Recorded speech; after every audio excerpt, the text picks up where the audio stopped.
মোল্লা হ্যাচারিতে, সিরাজগঞ্জ জেলায়। তো আমরা আপনাদেরকে দেখাবো মোল্লা হ্যাচারিতে কিভাবে হাঁসের বাচ্চা উৎপাদন করা হয়। চলুন সরাসরি আমরা হ্যাচারির মালিক আপনাদেরকে দেখাই।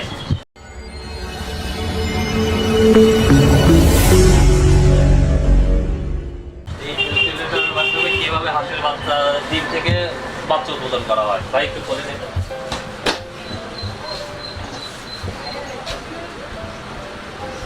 আপনারা এখানে দেখতে পাচ্ছেন সারি সারি ডিম এবং প্রতিটা সারির সেলফ নাম্বার দেওয়া আছে 6, 2, 4, 1। ভাই এই ডিমগুলো কতদিন আগে বলবেন? এটা আমাদের সিরিয়াল নাম্বার, এটা 4 নাম্বার সিরিয়ালের ডিম, এটা 6 নাম্বার সিরিয়ালের ডিম, এটা 1 নাম্বার সিরিয়ালের ডিম। এভাবে আমরা সিরিয়াল করে রাখতে হয়। আমাদের মাসে 7টা সিরিয়াল ডিম ঢোকে। এই আপনার এখানে মোট কতগুলো ডিম আছে? এই আমার এখানে মোট 12,000 ডিম আছে। 12,000 ডিম আছে। এই ডিমগুলো কতদিন পর পর ঢোকান? এটা 4 দিন পর পর ডিম ঢোকে। 4 দিন পর পর ডিম ঢোকান। এবং ডিমগুলো পরীক্ষা করে কিভাবে পরীক্ষা করেন যে ডিমগুলো থেকে বাচ্চা হবে? এই ডিমগুলো কিভাবে পরীক্ষা করেন? এটা আমরা লাইট দিয়ে পরীক্ষা করি ভাই, ঠিক আছে? হ্যাঁ।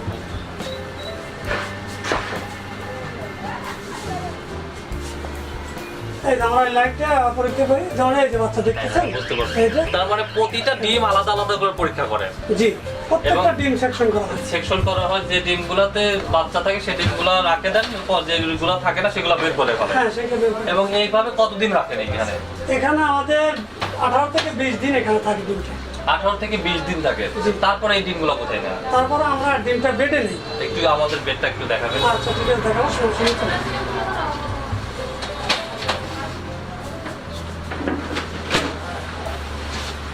ওইখান থেকে সরাসরি এখানে নিয়ে আসেন? জি, সরাসরি এখানে নিয়ে আসি। এই যে সব ডিম। তো এটা আমি এখানে নিয়ে আসেন। এখানে কয়দিন রাখেন? এখানে আমরা 8 থেকে 10 দিন রাখি। 8 থেকে 10 দিন রাখার পর তারপরে ফুটানোর আগে, ডিম ফুটার আগে কতদিন কোথায় রাখেন তারপরে? এটা আমি 20 দিন আমি হেচিং রাখি, হেচিং থেকে হিটে নিয়ে আসি, এখানে 8 দিন রাখি। 8 দিন রাখার পরে এটা বাচ্চা তুরিল হয়। তুরিল হওয়ার পরে 2-1টা বাচ্চা উঠছে। এটা যেমন উঠছে, এটার বয়স আপনার 26 দিন। ঠিক আছে? এটা যে 2-1টা কোন হচ্ছে, 2-1টা উঠতেছে, অলরেডি 28 দিনে উঠে শেষ হয়ে যাবে।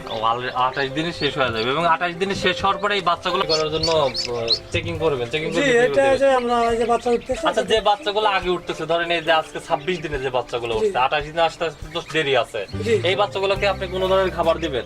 আচ্ছা, যে বাচ্চাগুলো আগে উঠতেছে, এটা আমার অর্ডার আছে আগে। হয়তো আজকের যে অর্ডারগুলো আছে এগুলো তো আমি আগাম বাচ্চাগুলো দিয়ে দেবো। আর যে কালকের যে অর্ডারগুলো আছে ওগুলো যে হয়তো রাত্রিতে উঠবে, ওটা আমি কালকে মানে অর্ডার দিয়ে দেবো। শুধু দর্শক বিন্দু, আপনি এই বাচ্চাগুলো দেখতে পাচ্ছেন, আপনারা বাচ্চাগুলো কিন্তু জন্মের পর থেকে অনেক পুষ্ট এবং আকারে দেখতেছেন অনেক বড়, এবং হাত পা গুলো মোটা।